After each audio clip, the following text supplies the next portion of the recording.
বলছে রাজাকার। শুনে রাখো চট্টগ্রামের লক্ষ লক্ষ জনতা, পার্লামেন্টে যখন আমাকে এই কথা বলা হয়েছিল, আমার পার্লামেন্টের কলিগ জাফরুল্লাহ চৌধুরী সাহেব বসে আছেন এখানে, হ্যাঁ, জাফরুল ইসলাম চৌধুরী বসে আছেন পাশে, প্রধানমন্ত্রী সুদ্ধা, অন্তত 3 শতাধিক পার্লামেন্টের সম্মানিত সদস্যরা সেদিন বসা। 1997 সনের বাজেট বক্তৃতা যখন আমি করতেছিলাম, ডক্টর কুদরতে খোদা, নাম রাখছে কুদরতে খোদা, আসলে গজবে খোদা। এই লোকটি নাস্তিক, ইসলামের চূড়ান্ত দুশমন। তার প্রণীত শিক্ষা ব্যবস্থার যখন সমালোচনা করছিলাম, ট্রেজারি বেঞ্চ থেকে আমাকে বলা হলো রাজাকার।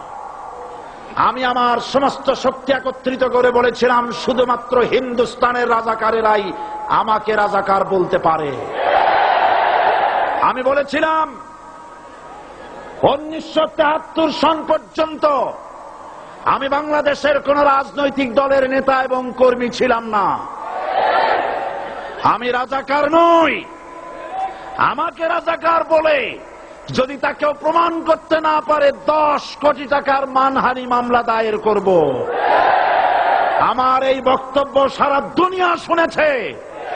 পার্লামেন্টে আমার এই বক্তব্য রেকর্ড হয়ে আছে। সেদিন 3 শতাধিক পার্লামেন্ট মেম্বারের কেউ আমার চ্যালেঞ্জ গ্রহণ করেন নাই। যে কোনো ব্যক্তি পার্লামেন্টে গিয়ে আমার বক্তৃতা দেখে আসতে পারেন।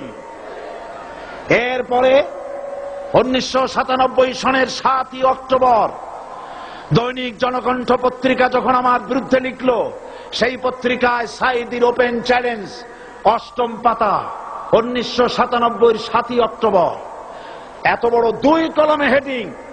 সেখানে আমি বলেছি, বাংলাদেশের সকল সাংবাদিক, গোয়েন্দা বিভাগ, বাংলাদেশের সকল বুদ্ধিজীবীকে আমি আমার পিরোজপুরে আমন্ত্রণ করছি। আমার উপস্থিতিতে যদি কেউ প্রমাণ করতে পারে বাংলাদেশের স্বাধীনতা যুদ্ধের বিরুদ্ধে আমার কোন ভূমিকা ছিল, সজ্ঞানে স্বেচ্ছায় জাতীয় সংসদের সদস্য পদ থেকে পদত্যাগ করব।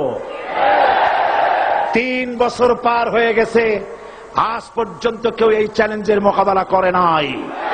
সুতরাং আমাকে যারা রাজাকার বলবে তারা পিতৃ পরিচয়হীন অবৈধ সন্তান।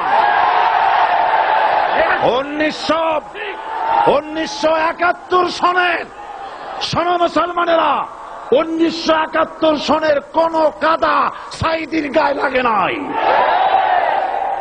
আমাকে রাজাকার বলে জনগণ থেকে বিচ্ছিন্ন করবা, জনগণ থেকে আমারে বিচ্ছিন্ন করা যাবে না। কারণ এই জনগণ আমার জন্য আসে না, এই জনগণ আসে আল্লাহর কোরআনের জন্য।